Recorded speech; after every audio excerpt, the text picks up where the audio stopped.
Is this thing on? Can you hear me? Is anybody out there? Hey, tune in. It's the hottest show, homie, on the West Coast. The Roy Anthony Show. It's the hottest show, homie, on the West Coast. The Roy Anthony Show. It's the hottest show, homie, on the West Coast. The Roy Anthony Show. And it's featuring the homie Big Hank. It's the hottest show, homie, on the West Coast. The Roy Anthony Show. It's the hottest show, homie, on the West Coast. The Roy Anthony Show. It's the hottest show, homie, on the West Coast. The Roy Anthony Show. And it's featuring the co-host Big Hank. It's the hottest show, homie, on the West Coast. Everybody tune in, you dig it? It's funny as hell, my dude. It's where we can kick it. Everything is going down. They about to do the most. It ain't a confrontation, it's a conversation, homie. Yo, on the weekends, Roy Anthony.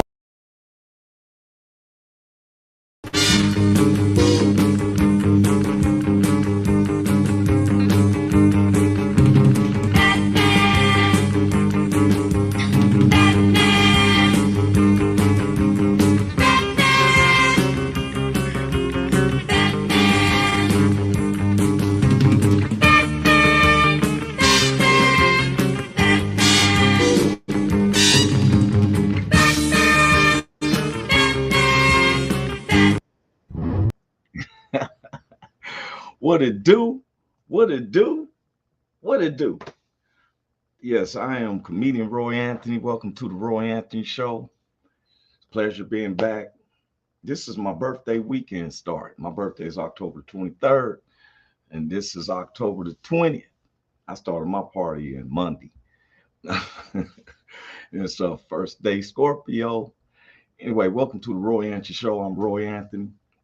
I'm on the platform of the Woe Entertainment, which was created by Richie King, aka Redneck Pimp, and Goose, the co-creator, which was created to bring awareness of how our veterans commit suicide. And what we try to do is the Roy Anthony Show tries to bring out those conversations and just talk and deliberate on all types of things that can ponder in people's heads, that we make it where it's a conversation. It's not a confrontation. And sometimes when we're depressed or something, is that we're not satisfied with what's going on with ourselves, our personal selves, or with our surroundings. And if we don't talk about things or try to hint up on subjects, it goes to naught. Then we want to give a shout out to our social producers. Blue Phoenix, ranked number 9th in the world when it comes to the gamings. We have our good partner Athens. They make sure that everything runs correctly. And then we have our sponsors like Matthew Brooks. And Matthew, we're asking you, check your DMs, man. There's numbers in there. We've been trying to hear from them. And then we have our good neighbors, BB Nation. We have one of their good partners that was in the house. You know, we look at them as fam. Carl Loomis was here Tuesday. We're going to pick back up on the child support part 3 next Tuesday, this coming Tuesday, next Tuesday, as you want to say, October the 20, what would that be, the 25th, because Sunday is the 23rd. I make everything based around that. Christina Carr, what's up? She said, what's going on, Roy Anthony? You got it, Christina. And today is about laughter, man. It seems like we always having drama. But today the subject is about, laughter. I want to bring it to everybody's attention that November the 12th, the Warrior Fest, which is going to be based in Cameron, Missouri, the Warriors Fest. That is where they have 6 comedians and 2 major bands. Yeah, and it's nice because they start early enough, plenty of food, plenty of drinks. And with it being the state of Missouri, you know what comes with that. Vegetation that's legally. But I'm looking forward to kicking it on the stage with Jeff Onyx, Richard Matano, Richie King, aka Redneck Pimp, Tater, and I think it was another brother named David Scott. Don't quote me, but I just know that it's professional comedians. It's only $10 at the door too. That means it's going to be packed because we got people coming from around the United States coming to the show, like the VRS, Veteran Radio Syndicate, and they about 300,000 strong. I don't know if 300,000 is going to show up because Warriors Fest isn't booked at the Coliseum. So it's like first come, first serve. You better get in while you can. They're going to have a 50-50 raffle. And every time they give a raffle out, it does not be cheap. It be nice stuff in it. One time one of them had a package where it was a car was given for real. And you look in the box and it's a set of keys. What's these keys go to? Yeah, your car that's outside. That type of mystery box. And so you get so many points. They be having real car situations, products. I've seen where Goose makes these knives, personalized knives and stuff, and it's real cool. Now, I want to always give a shout out to my co-stars, Cynthia Joy, who just had another death in her family, and she was going through a change of job position, so she'd be popping up.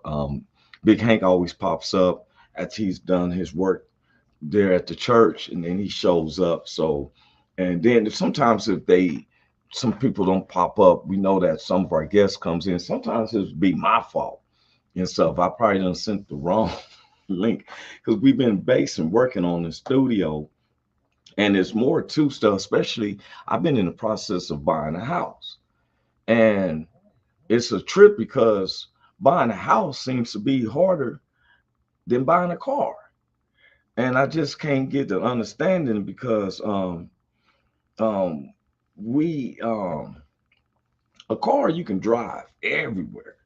You can drive. I could drive to Mexico. A house, I ain't trying to move it. I don't have no money to have a house. So everything has been working out all right, except for my credit score got to come up, and that's what bugs me the most. I don't know what a credit score has to do with me making a payment on the house or any other thing, but it is what it is. It's an American institution. I don't know if other countries go by credit score. I just know that's something that we do here in America. And so I just said, you know what? We always have enough drama, especially like this past show was the child support situation. That could be so depressing. Seem like right when you take one step forward, you got two steps, you got to go backwards. And then they put you in a game of twist, especially when it deals with incarceration over what they consider irresponsibility. And so America seems to hold a lot of people in prison or send them to prison for most mundane situations when we got, more. I feel like prisons should be mainly for people who has killed people or pedophiles and stuff like that. Um, Drinking and driving unless you have killed someone. How you can have two DUIs, it could become a mandatory 6 months in prison. I thank God I ain't never had a DUI, and so if I'm the type that if I'm driving and I feel like I haven't got tipsy, I'm gonna pull over somebody I know, jump in the back seat, make sure you put your keys in your pocket, and lock the doors, and there it is. you know, but anyway, I said today's show is about humor. Sometimes we concentrate on stuff so much that we forget to laugh. And we know that humor, which creates laughter physically, it cures every ailment in the body. When in the Bible, and you've probably seen it in Reader Digest, they took the phrase from the Holy Bible that laughter is the best medicine. In a scientific form, laughter produces an endorphin out of our brains that cures every disease, sickness, any ailments out of your body, literally. And the scientists has for years have been trying to dissect the brain to reach this particular endorphin, but there's no way to mask it unless you laugh. and you have to laugh wholeheartedly. You ever been laughing so hard that the back of your head and it tightens up and all that? That's around your cerebellum, because what it's doing is that the cerebellum, which is your neutral nervous system, is the main frame of your nervous systems, that sends out throughout your body, which is the base, is your cerebellum. And sometimes when you laugh, and the cerebellum is being triggered because the brain is opening up the endorphins to release into your body. And it is a proven fact. I never get one of the comics that I knew. We used to try to do voluntary comedy for the hospital. And there was this particular guy, it was an older guy, and he was like, they had given him just any minute to die because his body was failing him. Different diseases and everything was taking its toll. Well, the comic comes in there. He says something that really made this man laugh so hard that all his vitals got better and stuff. See, it's easy to get depressed and sad about things. It's easy to get confounded. And sometimes with me, I deal with an elderly mother where sometimes she gets frustrated, and sometimes I'm not helping the matter. Sometimes because some things I feel like it's a little bit too mundane to be concentrated on. But then sometimes I, like we should do with anybody else, I put uh, my feet in her shoes, not literally, but to see how she's seeing things. And our world is constantly changing, and it can be scary to some of our elders and our kids. We have a suicide rate of teenagers committing suicide 22 a month.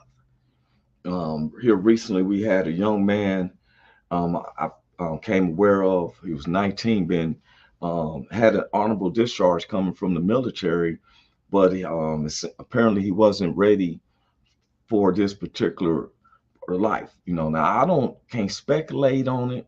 It's just that sometimes it's alarming when our teenagers is scared of the future or the present days to face the future, and sometimes there's this spirit that puts into our heads is better on the other side. So sometimes it could be hard to try to find humor, especially if you're coming home, your lights is off, or your there's no food. Sometimes it can feel like everything is just totally going bad. And I remember there was times when it was like everything went bad for me, everything. And I found myself just laughing at myself and stuff because I was like, what more can I do? What more can I take? You know, and sometimes when I start putting myself and seeing other people and how they go through, sometimes I found that my problems wasn't just as bad. You know, I pride myself of being a comedian, and sometimes people think that being comedians, we got it easy, like nothing affects us. Well, it does. That's why we tell jokes. That's why I try to make other people laugh. It's a gift in me to make you laugh. I pride myself. There's not a person I haven't met that I didn't get them to laugh or smile in some particular way. It's not even on the stage. You know, it's easy to make someone mad. Have you ever noticed that? I seen guys looking at each other wrong. Like, what you looking at? What you looking at? And we don't find humor. Sometimes you go, well, you got to find humor in this life, especially if you like me. I believe in a spiritual God. I believe that God is a spirit, and they that worship Him must worship Him in spirit and in truth. CEO to our head producer, I was just telling them about November the 12th, the Warriors Fest. You know, but I believe in God. Now I don't press my beliefs on other people. You know, because we are giving a choice. You got a choice to be sad. You got a choice to be happy. You have a choice to be mad. You got a choice to be joyful. It seems like we spend almost 80% of our talking within a 24-hour span on drama, and instead of trying to uplift. And I'm a person of that too. Sometimes I'm not. I've done have people like, why are you looking so serious or being so serious? Aren't you a comedian? It's just that I'm a human as well.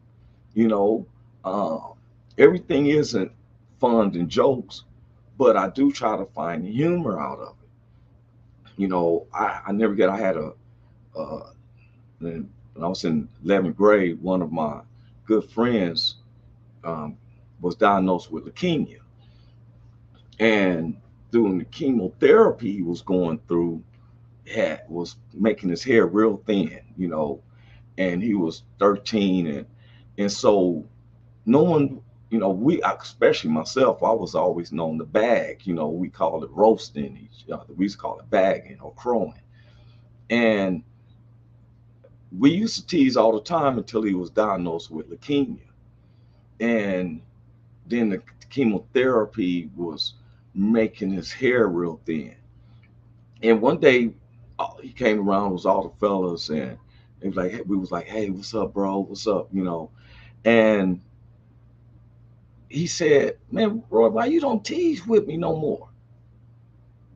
And I said, well, man, how can you, laugh at you when you're going through this cancer situation? And he said, man, Roy, man, that's what makes my day, of knowing that you don't see me no different. You laugh with me.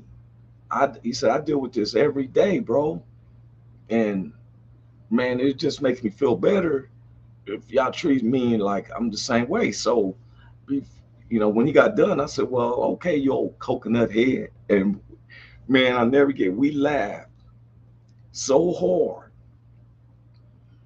you know, to where he passed away 4 days later, to where, of course we cried, but I never get me and him laughing so hard of when I said, "Oh, coconut head," and it made his day. And his mother thanked me because he went home and laughed. And when he passed away, she said that he was happy. Sometimes we can have a sense of humor, but it's sometimes may not. The timing is off. As a stand-up comedian, we pride ourselves on timing.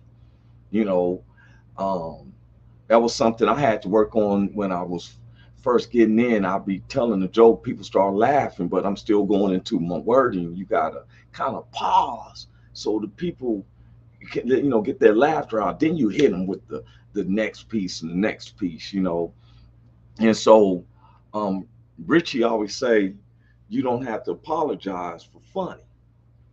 Now, sometimes as a comedian, you have to recognize your crowd. There was this one time, I was working at the Queen Mary. The Cancer Society had asked the Queen Mary to provide 3 comics for this big show that they wanted. And it was packed like 400 people. And the one comic, this one comic came to me in the back. He said, hey, man, I don't know what I should say, man. Stuff, should I talk about when I gave up cigarettes and all that? Because and I'm looking at him like, you know, dude, you got to do what you feel. I'm not a person to direct a comedian on what to say or what not to say. I know to recognize your crowd, but it's not for me to teach him. He's looked at as a professional comedian. So, he gets up there and tries to do the cigarette thing. And apparently it did not work. I never get him getting off the stage. Man, his face was longer than I-70 highway, boy. And so when they brought me up, they was like, okay, they was like, Okay, we brought this next comedian. Now, my mind was not to bring up anything that was going to be discerning, disheartening to anybody, And so what we did was we came up, when I went up, I did a set, and this I'm about to show a comedy joke that one of my most popular jokes that is loved by a lot of, especially of all races. I've been every time I've done it, go do a show, it's been requested to see me do this particular joke live about me riding a horse. and and when I wrote this joke, I did not know that this joke would carry me so far to where we're in Compton and Watts, and they be like, man, I love when you do that horseback riding joke. And I was like, okay, because I did it when I wrote the joke, is that I was working at the Queen Mary, and the Queen Mary was always based on diversity. It wasn't black crowds, it wasn't white crowds, it wasn't Latino crowds. So my grandmother, before she had passed, had told me, because I used to be real raunchy. I'm gonna let everyone know I was raw with it. I used to work with Cat Williams back in the days, before he was a national known treasure, because Los Angeles and United States, but Los Angeles, based around the Hollywood, has a lot of hidden treasures. And Cat Williams was one of the ones I got to work with him. He really didn't like me that much, as far as on the personal side, but he still always had me come up on the shows and stuff because I appealed to the audience. But I learned a lot from him. I would watch him. I would watch his performances. He don't even know, when I would go to the Comedy Store and he would be down there, and I get to go. I'd be in the green room, but I come to the side and I would watch his energy and his delivery and the confidence. And at the time, he used to be called Cat in the Hat, and he was in the movie Friday After Next, if I'm not mistaken. And I just really admired his skills. Now, I worked with a lot of different comics as far as passing through a stage or anything. But one of the things that I was known for is, like, I love telling a storyline.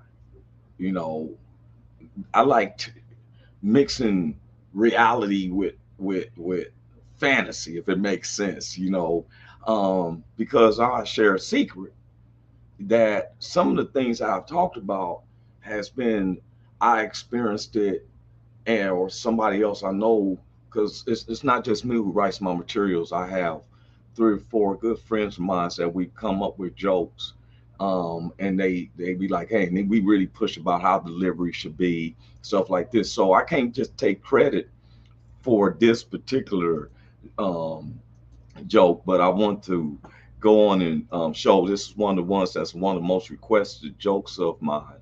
So I want to share this with everyone.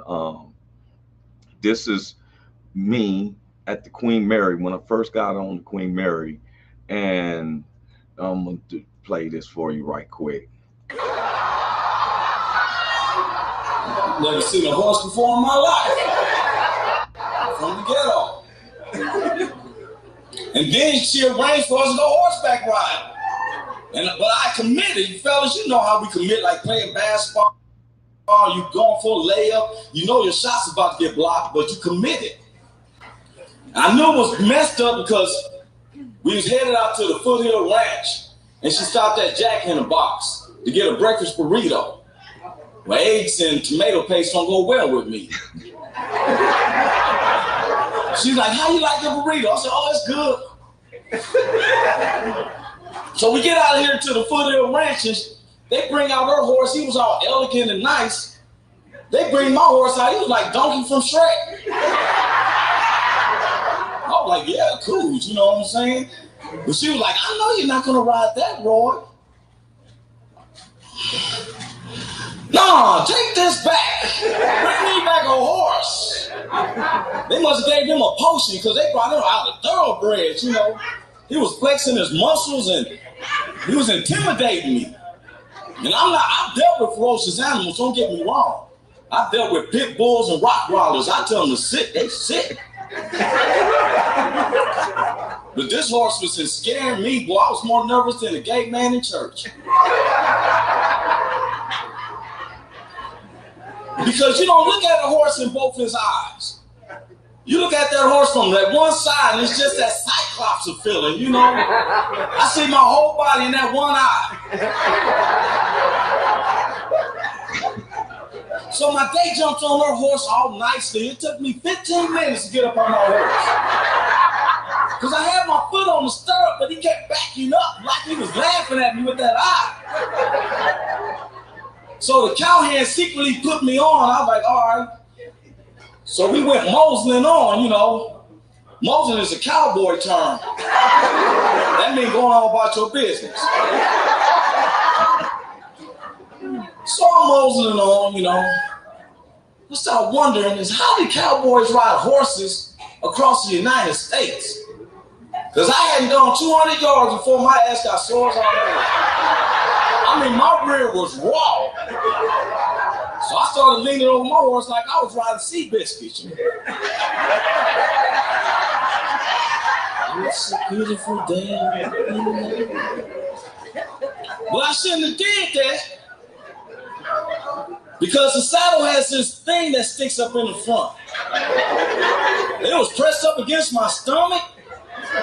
And with that jogging along and that jack in the box, I felt like I had to pass gas. But I sparted. You ever spart? That's just embarrassing stuff right there, man. Because that's when you think you're letting out some air, but you feel some liquidizations. Your grippers will act like emergency brakes, man. My grippers were like, you be insecure the rest of the day, don't you? Because you be checking it. You be letting it out a little bit at a time. Because if you feel any weight, you be like, oh, I'm sick. I ain't feeling good. I must got a fever. I shouldn't be doing this. This ain't normal. All of a sudden, my David on horse took off running real fast. My horse took suit. I was like, wait a minute, I didn't say giddy up or none of that. So my grippers was already on overload. And with all this going real fast, I'm screaming, hold up. So she started saying, what's wrong? I said, I gotta use it. Now believe me, I'm not gonna tell her what I gotta do. It was a good thing I had a couple of them Jack in the Box napkins in my pocket.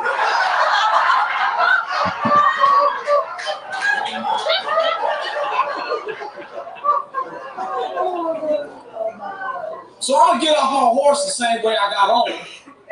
So I'm swinging my leg around, and the horse must have turned around and smelled some spark.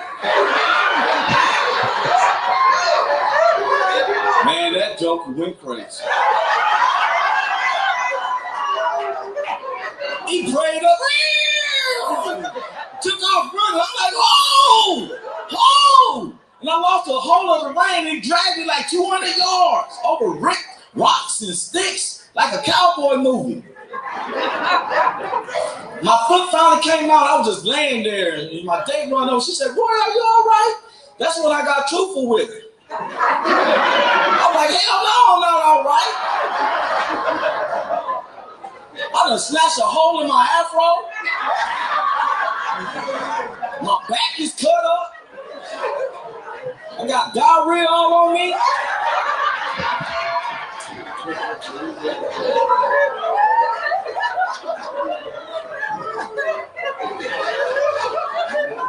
And I don't ride horses. If it takes a ride a horse to be with you, then I'm gonna be a lonely ghetto individual. Oh man. And so when I do my stand-up, I work on what's real. Now, that was a comedy stint that I was working from the Queen Mary as one of their headliners from 2000 2005 to 2009. And I didn't realize how popular I got, especially in other countries, because the Queen Mary is owned by the UK and tourists from all over the world, and they would have me as one of the main attractions as a comic. And that particular show was where it was 400 people representing the Cancer Society, and I was like, okay, okay, and as a comic knows, once you get past that first 15 seconds, because Hollywood tells you to have people laughing within the first 30 seconds. I kind of shortened it to where 15 seconds, as far as just getting, getting the crowd's attention. So I've always been called a captivator because I captivate the audience. Now, sometimes as a comedian, it might be just two or three people. And two or three people is the hardest thing as a comic, because when you have a bigger crowd, the bigger crowd makes the laughter, because laughter is contagious. If one person laughs, it makes another person laugh.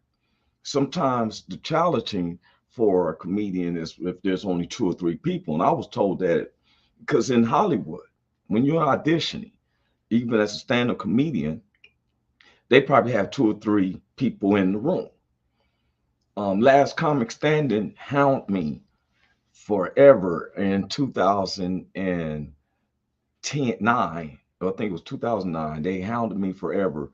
Wanted me to come to New York, then wanted me to come to Houston, and they wasn't fronting the bill. So then they was like, well, what city are you close to? They asked me to come to Tempe, Arizona. And I didn't have to wait in the long lines that I seen people do. I had a special invite by NBC. And when I go up in there to do the audition, I'm in front of three other comedians and one big camera guy working for NBC. I done filled out almost an inch thick of contracts, and it told me you are not going to be selected. They already had who they want, but they put me on special notice because I've actually worked with some of the comics that won, like April Macy, and I've known some of the other comics from there. But I've just never been a person who likes to name drop companies that I have worked with. I'm just keeping it 100. Sometimes I like working with the type that, let's say, if it's big. Now, I challenging to me because I love working with uh, blacks, whites, Latinos. I've done every type of show. Only show I haven't did was for I think it was Asians. I've never done worked with an Asian show. But one of the things though that I pride is that I challenge myself. Sometimes a comic has where they already have planned materials. Me, I've always worked off of three scenarios. I have planned, improv, and bagging. That's my set. If I go on a set, when I do a set, you will never know what is planned, what's improv. Now, the roasting part is when I tease with someone in the audience, is something that I typically like to do sometimes. It's because it makes it a little bit interesting, especially when you messing with the audience.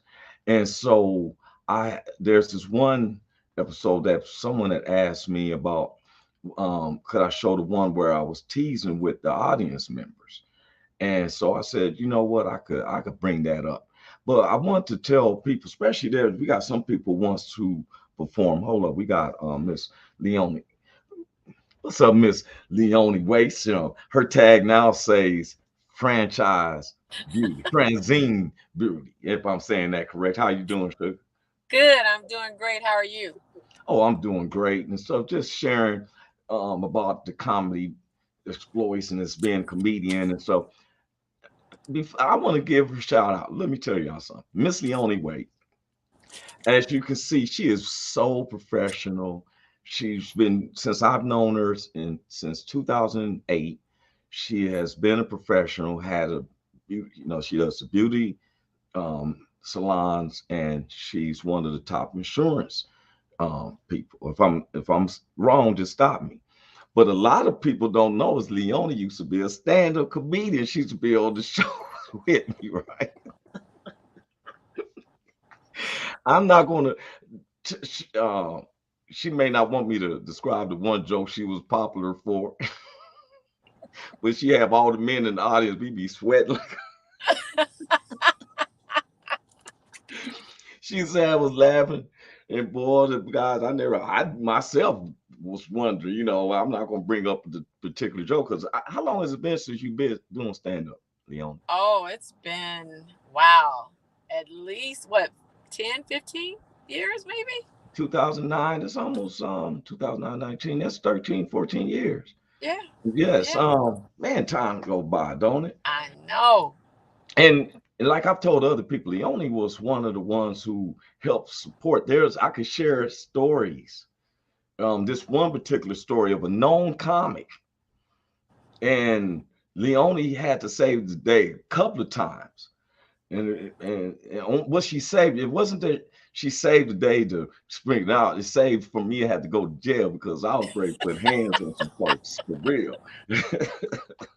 One time we had our own show going on. And Leonie is like, she's the peacemaker of the show. And I was up on the stage. I was doing my, beginning monologues before we brought the other comics on the MC. And this one particular comic walks in and just disrupt the show. I'm the headliner. I'm the headliner. And I said, hey, bro, we're going to talk about this when I get off here. Let me bring up this next comic, then I'm going to talk with you. And this particular brother was going around to other comic shows, and they called themselves pirating the shows. And they would actually go into other comic shows and literally punk the people and make them do the headliner and all that. But not when he came over to our show.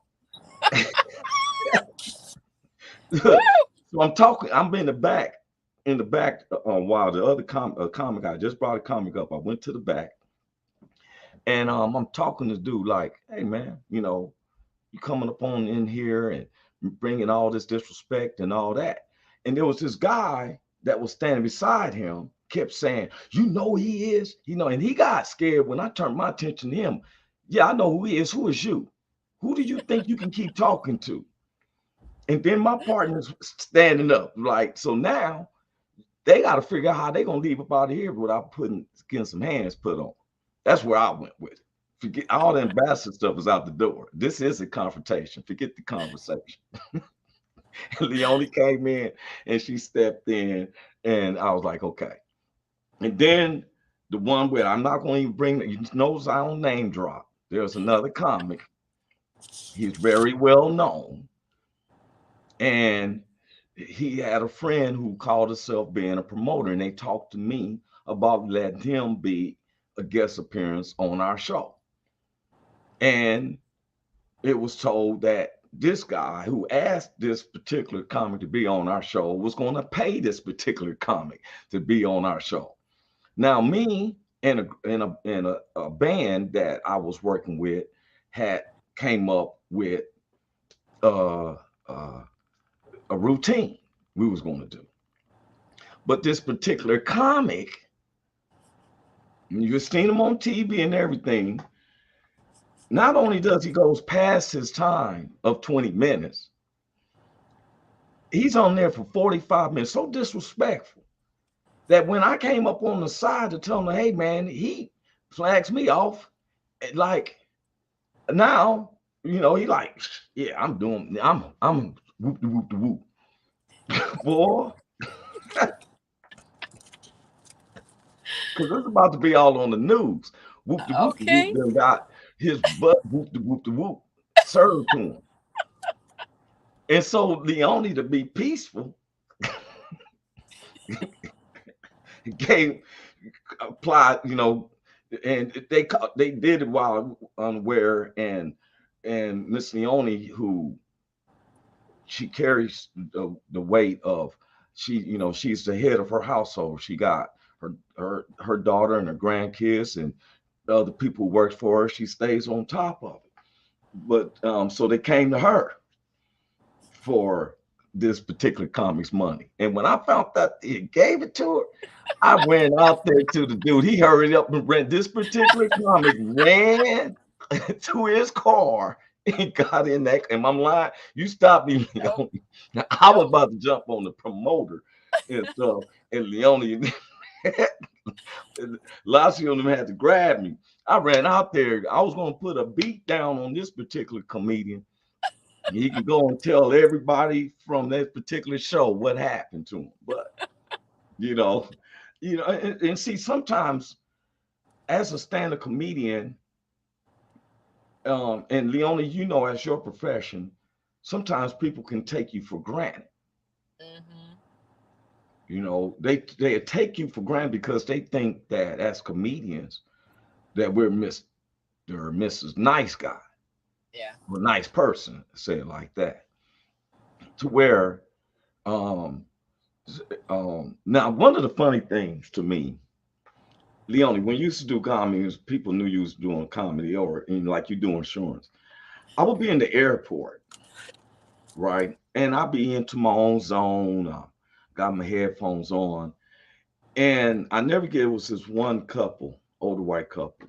They were like, they was tapping me. He's like, we know you, we know you. And stuff. You an entertainer, aren't you? And I said, yes, I'm Roy Anthony, kind of admired that they recognized me and all these people. And then the first thing they say is, do you know Dave Chappelle? I was like, no, I don't know Dave Chappelle. Well, he's funny to us. Okay, thank you. Yeah, he's a humorous guy. You sure you don't know Dave Chappelle? Now it turns in because he probably can help you a lot. Wait a minute. That's what they said. Oh, Now I'm feeling assaulted right. because you got my attention to recognize that I'm a comedian. Are you saying that my comedy isn't strong enough that I need to listen to Dave Chappelle? And the lady said, no, we just saying that he's funny and we should see you up there just like him. No, I got a flyer here. You can come see me at this show. Have you ever been through that where somebody is comparing you or something? You've been through that Yeah, scenario? but they literally look at me and say, "Are you Whitney Houston?" I'm like, "No, I don't even look like her." So many people say I look like her, and I don't. Yeah. So it was that they were always approaching me as being someone else and just not who I am. So yeah, I got that a lot. Let me tell you something. I'm a most embarrassing thing. Two things. I was in the Crystal Park Casino in Compton. Uh-huh. And a bunch of Asians was getting off this bus. And I happened to come outside. And next thing you know, they rush up to me taking pictures. So I'm like, what the world's going on? You a And they taking star. pictures. It's smart. No. The dude kept trying to tell him he's not Kobe Bryant. literally. It's because I'm 6'7". Kobe 6'6" at the time, rest in heaven. But they was taking. I mean, for real. I come outside the Hill Square, and these people just came up. Oh my God, and I'm like, hey, what's going on, right? And the dude's like, they think you're Kobe Bryant. And I tell them that I'm not. I'm gonna tell you, though, the most embarrassing situations. I know you know where the Rosa Parks station is, the blue line where it meets the green line station, which is in Imperial Highway. Anybody who's understanding, this is where Long Beach meets Compton, and they have the train stations where you can take the blue line that takes you on into downtown, or you can jump on the green line at the same station, which takes you to the airport.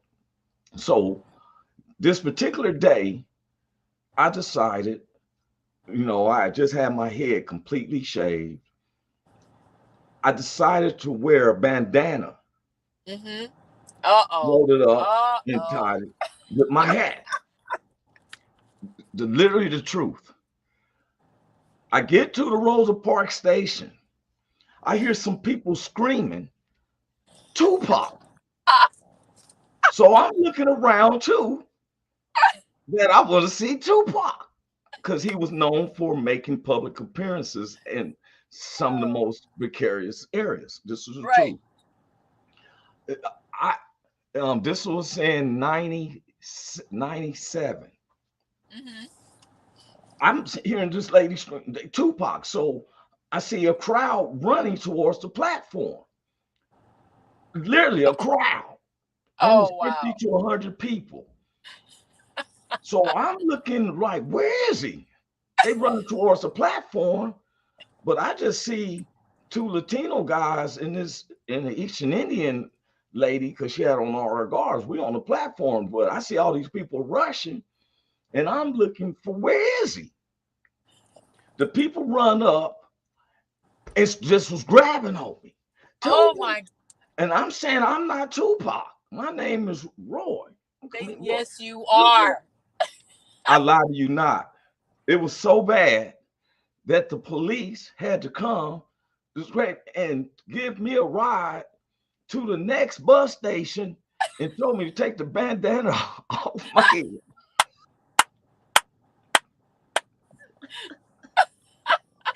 I mean, I ain't even thinking. I had put it to the ties Right. with my hat cocked. And these people, one lady screamed out Tupac, and all these people And I rushed can see out. that though. I can see it. You look like him. You No, do no, yeah. favor him. Yes, you do. Now, the Well, only time that I did not identify that I was somebody famous, I was at a restaurant and they came back, oh, no, your money's no good. You're good here. And I'm like, okay. Because, I wasn't who they thought I was, but I mean, Whitney they thought you Houston. was Whitney at this time. No, the last time I wore my hair, I think they thought I was Holly Berry at one point.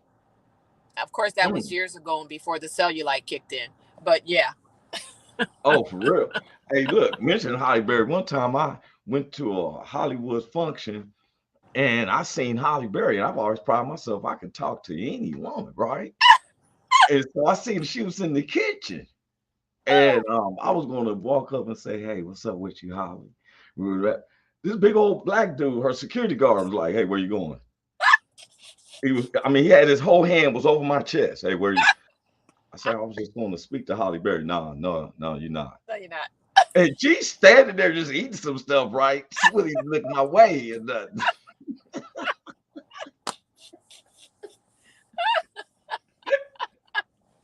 I was He trying to said be no. like, get on in the scene. And and the reason why we, like today's show, I want to talk about humor and comedy because you know, the reasons when you got up on the stage, which you kind of had that fire, because to me, comedy is my therapy. Mm-hmm. Sometimes I get up on the stage, and there was times I just ranted, and people was loving that because this society done got on my nerves. And you never use stand up as therapy? Oh, well, yes.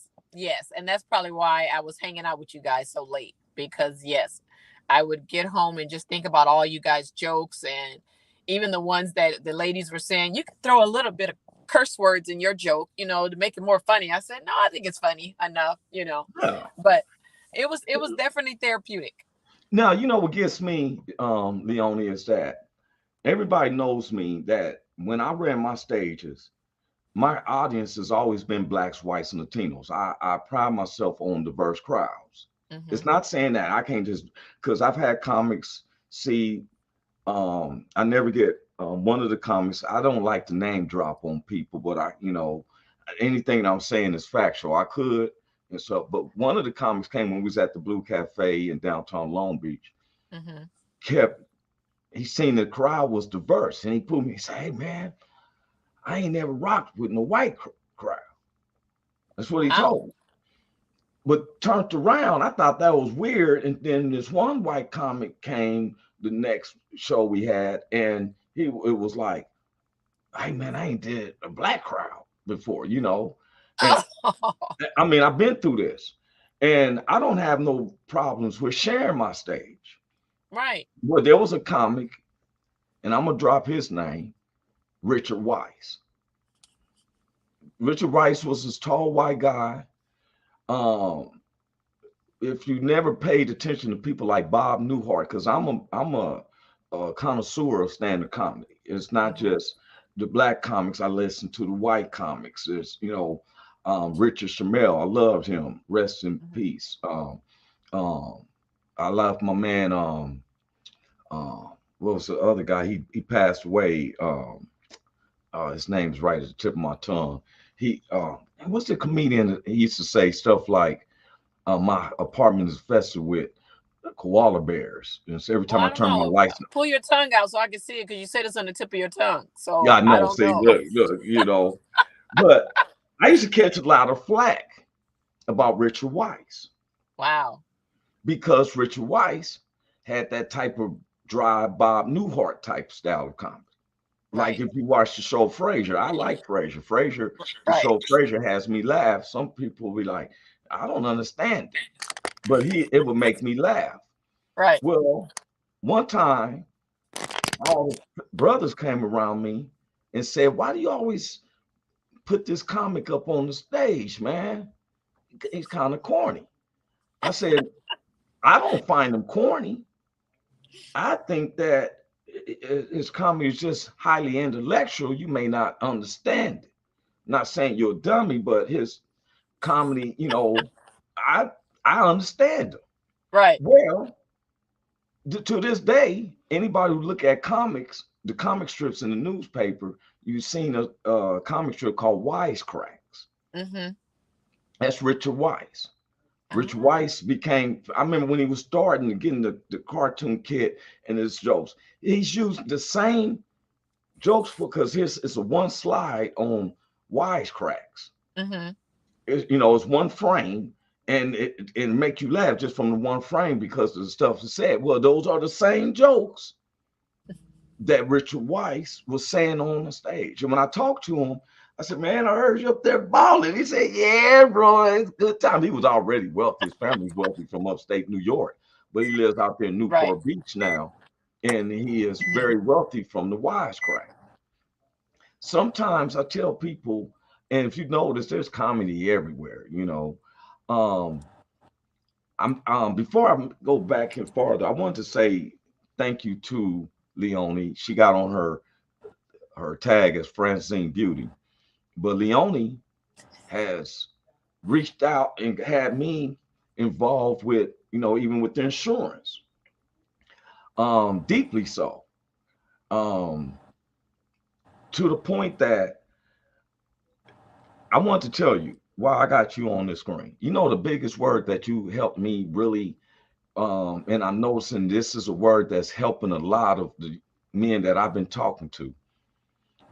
No one talks to us, especially some minorities like myself, a black man, about Mm-hmm. leaving a legacy. Mm-hmm. That phrase right there, she had my full attention. Because why do I do stand-up comedy and stuff? Why is it on YouTube? So when I pass away, it's still part of my legacy. Mm-hmm. But in a personal sense, I wasn't leaving nobody nothing except my YouTube. And anytime somebody calls, Leonie's phone is going to go off sometimes. Somebody made a call to her. And it takes a person who can relate to you to sometimes reach out to you. I've been known to make monies, but I've never had my money to work for me the way I needed to.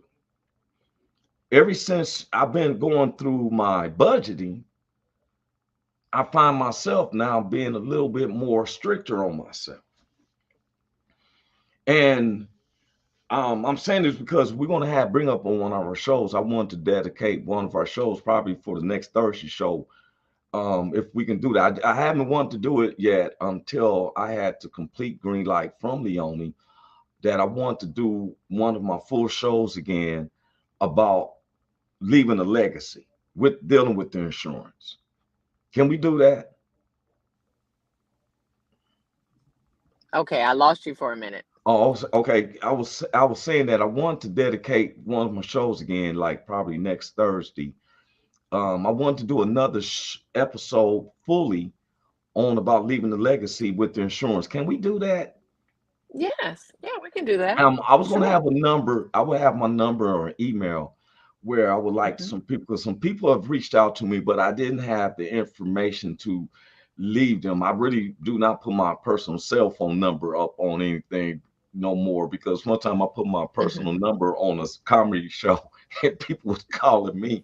I was getting so many calls and hang ups and stuff, right?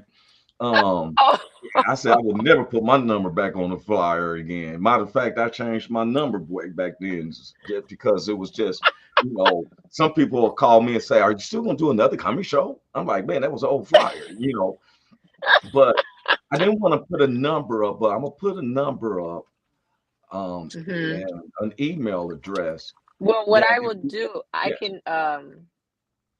I can get you like a private number that we have, and then they can call that number, and then it's also they can leave messages, they can leave emails and everything right there, and then you and I yes, will be the only ones can see it. yeah. Okay, And so she I'll got get me. that to you. Yeah, I was gonna say she got me involved with this show. I'm deep into it too and stuff. I've been going to classes at 11, 12. And what made me know that it's really serious when I seen a bunch of Asian people in. You know, Asian folks about that money. They ain't gonna be Oh sitting yes. there and wait. Have you ever seen Asians in a line for anything? They ain't wasting no time on no BS. When I saw all them Asian peoples, I was like, yep, I'm in the right spot and stuff for real. And and I've been learning. I've learned a lot. So Good. if I can learn, I sure want other people to know, and about leaving a legacy, leaving, because Mhm. we never know where death is. I've been on the Right. cusp of death a few times. Um, Probably a lot of people don't really know is that in May of 2001, I was on my way to a comedy show, me and my DJ, and Mhm. they was having a serial shooter on the freeways, and I ended up being one of his victims. They shot us with a Wow. sawed-off shotgun and uh, point blank range, and it missed me, but hit my. Well, it didn't miss me. I didn't know I was shot until I got to the hospital. My thing was I didn't pull over or nothing like that, because when I went Wow. to stop, it looked like they was going to stop, and at this time, all the years prior, I always kept a 9 millimeter under my Mm. steering column. And at this January the 1st of 2001, I had stated I wasn't going to carry a weapon no more. And now I'm reaching for it like, hey, these guys are shooting at me. And my Oh. DJ took four in the face. They had Oh. took a Wow. sawed-off shotgun and filled it up with 44 mags and everything like that. And when we got to the hospital, I kept seeing these little black dots things, and every time Mhm. I go to focus on them, I was falling over sideways, and found out I had 6 bullet holes in my back. How they shot me in Oh the back, wow. I don't know. And they was able to remove four. The two they Mm. can't mess with. And at that time, it wasn't nothing funny. Mm-mm. You would think it was nothing funny, No. but there was something funny that happened. I will never share this. While I'm driving us to the emergency, my DJ is screaming out, his face is just Mhm. bleeding. And Mhm. I turned into the wrong parking lot instead of going into the emergency hospital parking lot, I turned into the bank parking lot by accident. Oh. And he's falling out the car screaming, I've been shot. And I looked, I said, oh, hey, bro, we're not the hospital. It's the next one over. And he went, oh, for real? So he got back in the car. You know what? Y'all silly. Silly. Look, literally, I'm honking the Silly. horn. He's falling out the car. I've been shot. And I looked, I said, oh, because it was the ATM machines. I said, oh man. So I said, hey, bro. And he looked up from me with blood all in his face. I said, we at the wrong parking lot. He said, oh, for real? I literally, we both back in the car, like, do. I went out the parking lot and had to go turn to the next parking lot. And then it was like honking horns and ah. Wow. And I mean, let me tell you, if we don't laugh at stuff, and I was telling people it's an endorphin. If you can't sit back with someone and laugh. Now, usually if Big Hank hasn't came in, it's because he's helping something major, and he always tells me excuse. Cynthia Joy just lost her uncle right before the night before the show Tuesday. And she's Monday. gonna have yes, Monday evening she had lost her uncle, and she's trying to she's going through a discrimination with her job because her job, she suffered from a stroke, and the job is was giving her a hard time. That's something else, sometimes those who's been hurt is discriminated against from companies because for some uncanny reason they think that a person can't get the job done. And so we've been working on her, pray for her and stuff like that. So sometimes when the show, I just make sure that the show goes on and stuff. Then sometimes if I don't send them the link, like, where's the link? And we're building up our studio in LA. It's just that there's so much that we have to put into order right now. Like everyone knows, I've been going through back and forth trying to buy a house. See, this is why we have to have like you. You're breaking up a little bit. You was breaking up, Leonie. Say it again. Yeah. No, Leonie, can you hear me? Leonie, you're breaking up. Can you hear me? She can't hear me. She was just saying, yeah. Can you hear me? She can't hear me, y'all. Can you hear me, Leonie? Leonie's driving somewhere. Yeah, probably because where I'm sitting, I'm trying to stay. Can you hear me? You're freezing up sometimes. So while she's adjusting that, someone had asked me about what I feel about. Huh? Yes, you're going back and forth. Oh, you can hear me. Yes. Okay. I can hear you. Okay. This is how you was looking just now. You froze now and stuff. And it's a trip is that everyone, we come around the whole world. We have people listening from Australia, from Africa, literally. I was going to put up our census because it's not just under my platform, the Woe Entertainment, which is world entertainment. We have military bases around. Yes, I hear you perfectly. Oh, your face stuck. It kills me when people's faces stick. Your face is stuck, and you was like this. Your face is sticking by each frame. You should see it. Wait till you see the replays. I always show the replay. Hey, while she's doing that, I want to break this in one more time.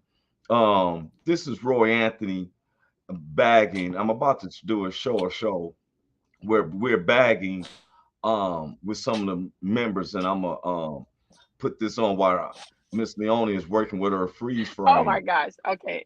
Your frame done froze up so many times, right?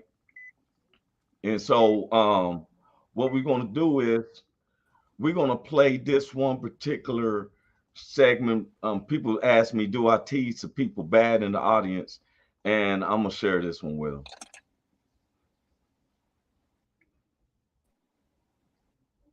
See, my comedy's for everybody. I had people laugh. This black guy sitting VIP. I was like, we're moving on up.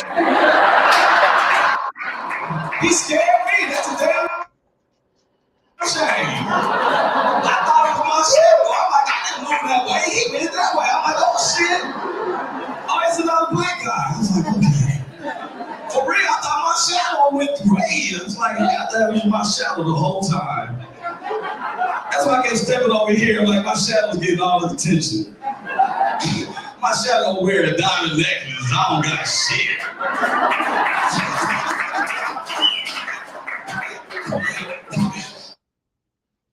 Hey, this is a true situation. I asked for a roll of tissue. Oh, you got the light, yeah, he came out. Oh, he took Peter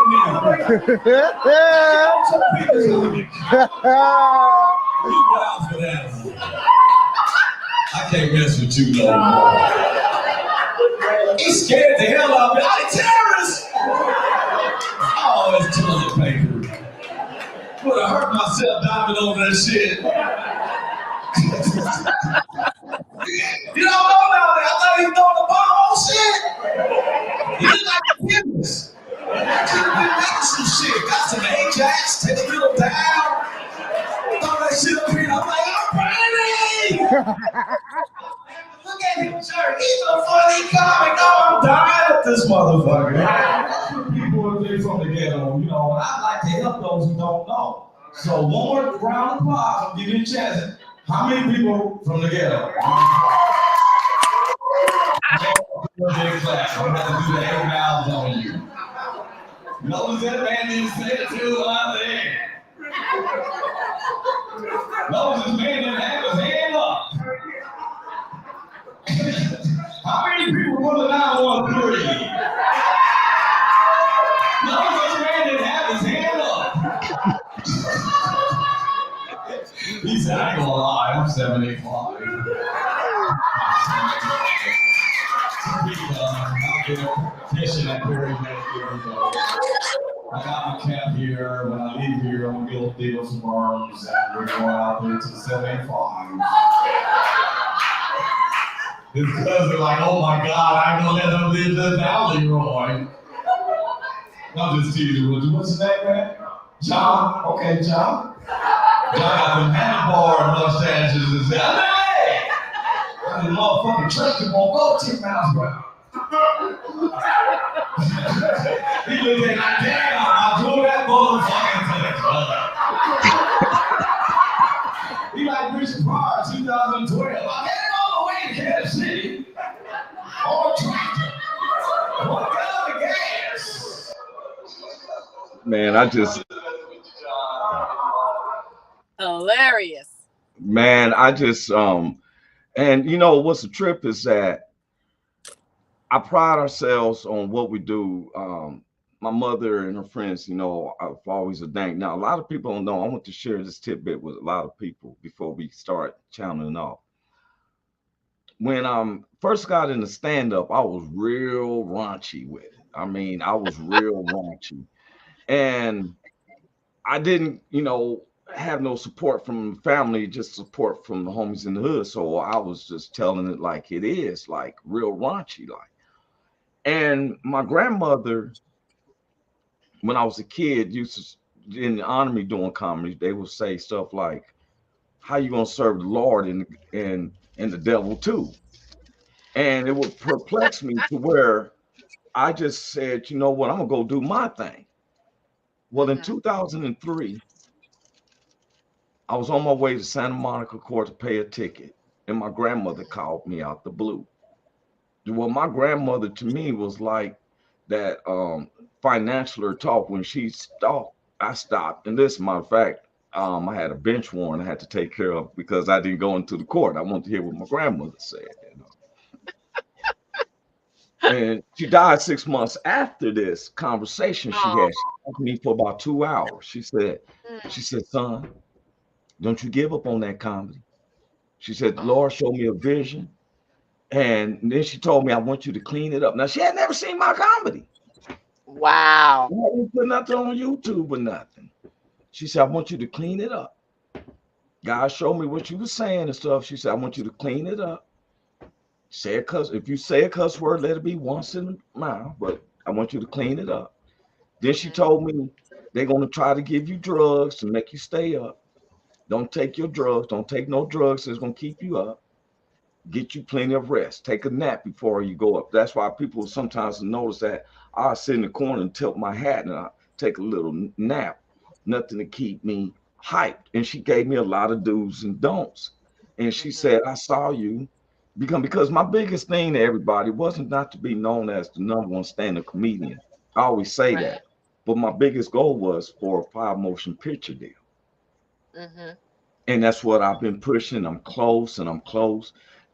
Paramount Universal just came to me about this $250,000 franchise tax, and I'm like, you can't cover that for me if you're gonna give me the budget, you know. They gonna take it out of your budget. Yeah, it was exactly that part because I told Mama, I said my movies are going to be a hit, but it's been a step.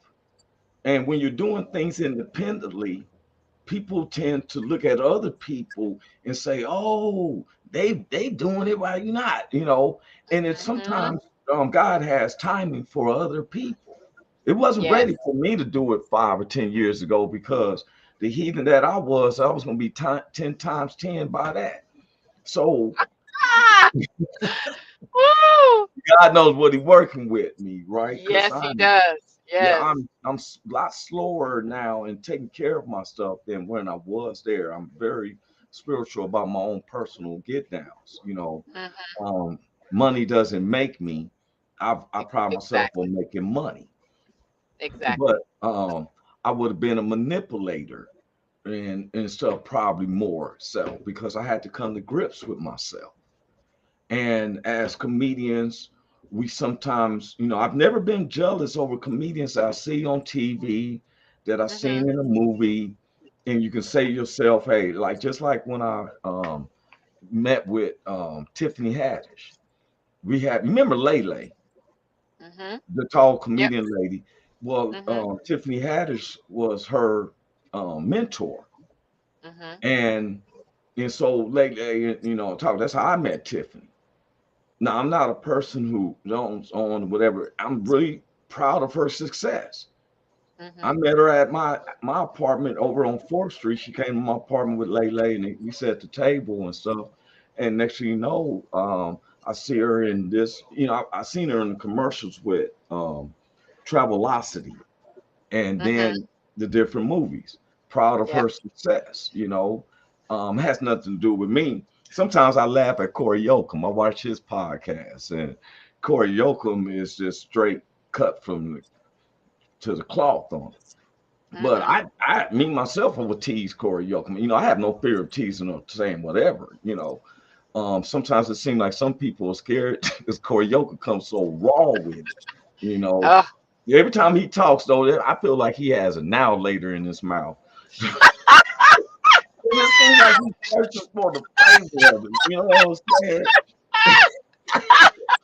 Don't you ever watch him talk? You think he got an apple now Just later? imagine in the now later. Yeah, I mean, I've ate a now later, have an apple now later in my mouth, and I'm talking to somebody, and I constantly Oh pouring gosh. something in it, getting that juice out or whatever. And Oh, you silly. you Oh know, my gosh. and so, um, is there something you want to share with the world before we get off of here? Um. Wow. Well, I'm just going to go back to what you were saying about leaving a legacy and all the different things that has happened and God has Yeah, covered you and the wisdom that your grandmother had put into you back then, and you still remembering what she said about keeping yourself grounded, and now you're setting yourself up to leave a legacy for your kids, because I'm still in awe with keeping Cynthia and her family in prayer and herself, because yes. if we have things in place, Cynthia wouldn't have to be arguing with her job. She could just leave and then be taken care of without worrying about someone else taking care of her. She have everything in place. So I'm gonna definitely keep her in prayer and reach out to her and let her know we're gonna make things happen, because we And can't go out like that. and I thank you, Leonie, because it's funny you say that because Cynthia is a single mom with two young sons, which they adorable. We had them on the show one time, Mm-hmm. and she's a warrior. Both her parents has passed. Now Mm. she's lost two uncles. And I'm a person who wants to be able to help. Like people like Yes. Christina Carter. I've seen Christina Carter in. She thinks I don't know. I hope she don't ever think that I look past her. She's down there in Clarksdale, Mississippi, and I mean I got so upset when I found out Brett Favre and all these people is manipulating the welfare money of Mississippi. Mm. It's already a poor state, and at one time they cut off her food stamps and all that, and she actually do have five kids. And situations like this. So I wish that we had positions in place so we can grant these ones because the type of work that Leone has been getting me involved is that you can be a real entrepreneur without thinking that it's going to be setting you up or you not getting nothing in return. Right. Sometimes you got to take the sacrifices. Everyone knows I live in Long Beach, but I be in Kansas City because I have my mother and my sons here, and I've been trying to put us in a house for them, and I'm back and forth.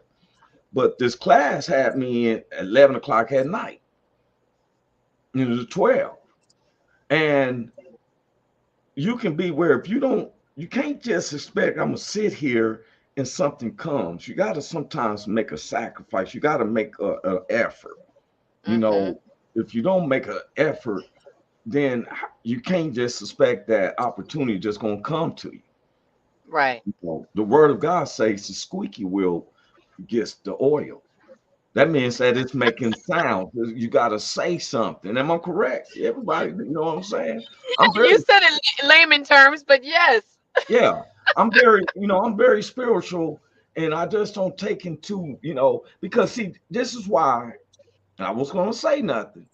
I'm hard on the black churches because a lot Yeah. of times we push the racist card where slavery ended 100 some years. I know some people say mentality, but I look at who we give our money to and what are they doing with the money.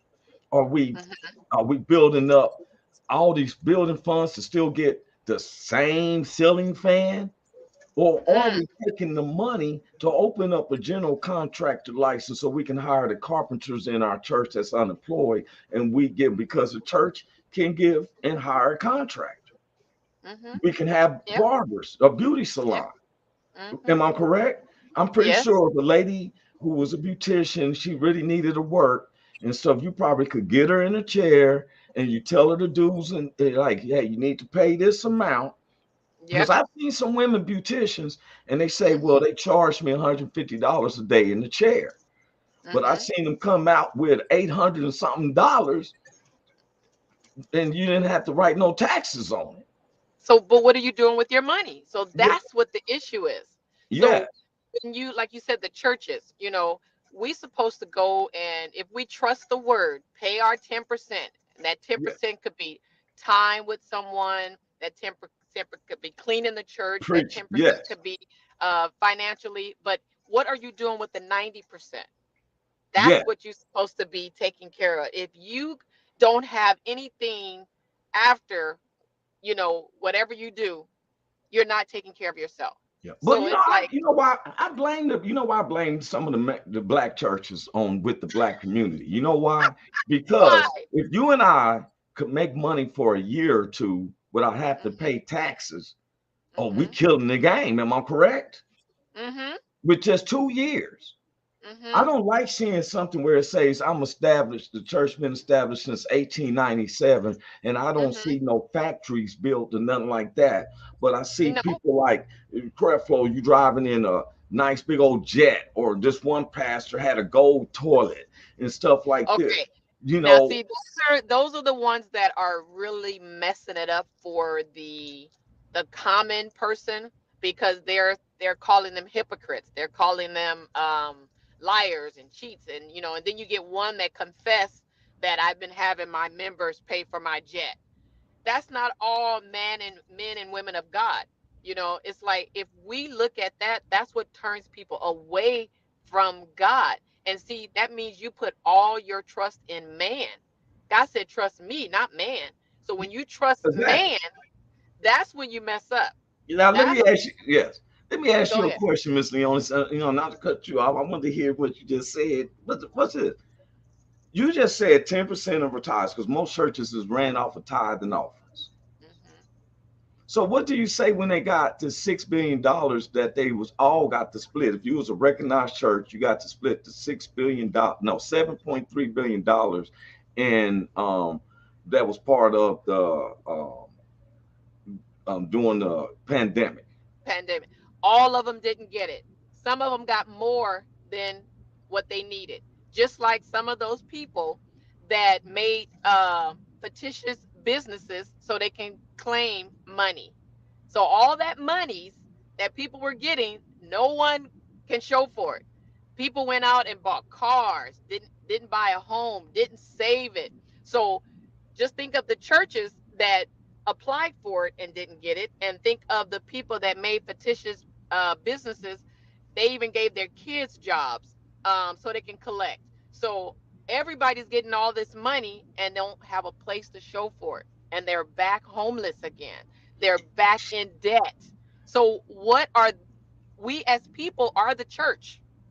So That's we're what I'm the saying. people and we're the church. So these people right here got this money and nobody brought it into the church. And some of the churches didn't even qualify for it because they didn't have their 501c3 correct. Their monies wasn't correct. They didn't have a separate account. So it goes with a lot. Being in the administration um, with my family, and my family owns it. My sister and my brother-in-law have a church. You know, they still work.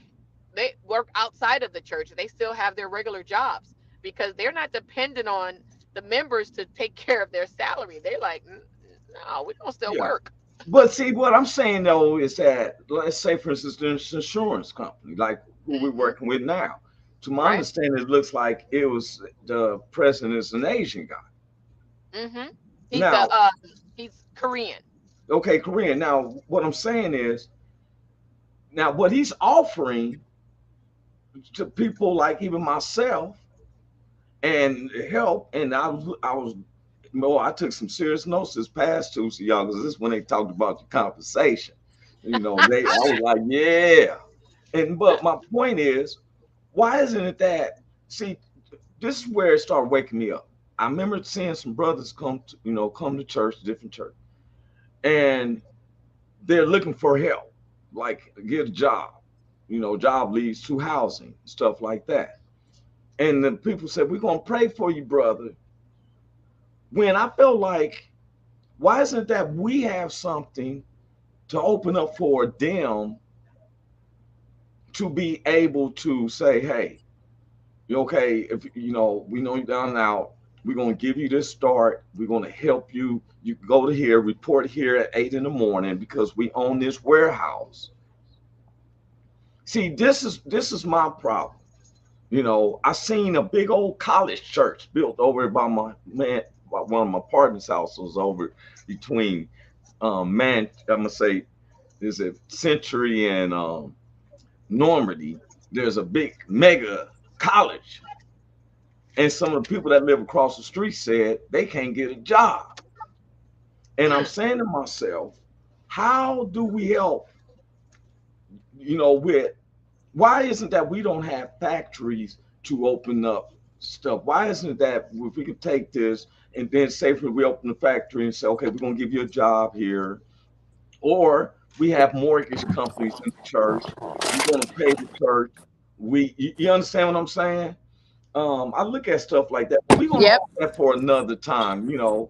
Um, Leonie, I just want to say your hair looks very beautiful too. You done whipped it up, boy. Her hair be like, hey, she ain't like them carpenters. She ever have a carpenter work on in her house, and then you go to his house is just as raggedy. I done had a You dude are cut silly. my hair, and his hair was just as nappy. And I'm like, okay, I hope this Well, ain't a that's sign. how they're wearing it now. Now it comes nappy now. That's all they do. Oh yeah. Well, hey, well, I'm telling everybody, this is my birthday weekend. Today is October the 20th. My birthday is October the 23rd. I'm grateful for my family, my mother, my kids, and my friends and associates. I even grateful for those who don't like me because, Exactly. if you're pleasing everybody, then you're doing something wrong. Exactly. When people don't like you, that means you're doing something right. When some people don't like you. Yes. Well, you know what, Miss Leone, it's been a pleasure. Thank you for joining in. Always. Yes, I will be finishing up my class this evening. Woohoo! And I know y'all don't understand. That was an accomplishment. They had this one lady, her voice was so soft, it was just making me laugh. She was like, "Hey, everybody, I hope that you don't think I'm really shocked." And her voice was like, she might as well have been singing, "Go to sleep, go to sleep." I said, "But I ever seen," I was like, "Man, your voice was making me just go straight to sleep." Now the lady this past Tuesday, she was like, "Hey," I love when people talk in confidence too. And I was like, "Okay, I'm in the right arena." And we're gonna get onto that. We're gonna give this show specifically to Leone. If it can get my attention, is this isn't your not every day just knocking at your door, you need insurance. This is something meaningful to yourself personally. No one is making a profit off of you. You're making a profit off of yourself. Correct. If I'm wrong about that, stop me, Miss Leone. Oh, you're right. You're making a profit for yourself. They ain't fat. I love how the company is based upon, but we're gonna go more into detail. I don't want to speak up on it because I'm still learning. Don't quote me, because any questions you give me, I gotta secretly text Leone because she's teaching me. So, whole questions and everything. And I don't like to do things like, "Oh, I'm Mr. This and that, and I can help you." I'm gonna work with her on getting the numbers and stuff. And you don't have to go through me. I can be a referral to you. She is the person in the company. I'm just getting in where I fit in, and I'm learning and learning. But I do know to leave a legacy. And I want to be like Kendrick Lamar. I'm gonna laugh all the way to the bank. I'm gonna be going in the bank. Hey, sir, what's going on? Man, nothing. Oh, exactly. And I want all my the thing about me is I'm not selfish. I want other people to be laughing in the bank. Let's a group of us just walk in the bank just laughing, hitting each other, get onto your account, getting this out. Exactly. All right. Well, God bless you, Leone. God bless everybody watching. If you have any problems, take it to God, because sometimes humans just gonna get on your nerves. Exactly. All right. Speak. Yeah. So that's what I do. So I can't do it for you, but God can do. So I just always throw up my prayers to you. And if he'll listen to the birds, he'll listen to a thug and stuff. Trust me, because he sure have helped me. Yes, he has. All right. So, all right. God bless you, Leone, and your family, and see you next week. Everybody have a blessed weekend and celebrate Roy Anthony's birthday. It's a national holiday, October the 23rd. And stuff. I would think about making appearances at churches and just come in. I'm not even gonna sing spiritual songs. I was gonna come to I'm gonna go to like the City of Refuge and just say zippity doo da zippity. I'm out. Oh wait, hold up. Say it again. Favorite, text me your Cash App for your birthday. I have a little gift for you. Oh, y'all heard that? Well, I do Zelle. That too. Okay, I'll give you Zelle. All right. That way the feds always ask me about my transactions. Zelle and Walmart to Walmart. All right. Oh, see ya. Okay. God bless you. I appreciate you. All right. All right. God bless everyone. Hey, is this thing on? Can you hear me? Is anybody out there? Hey, tune in. It's the hottest show, homie, on the West Coast. The Roy Anthony Show. It's the hottest show, homie.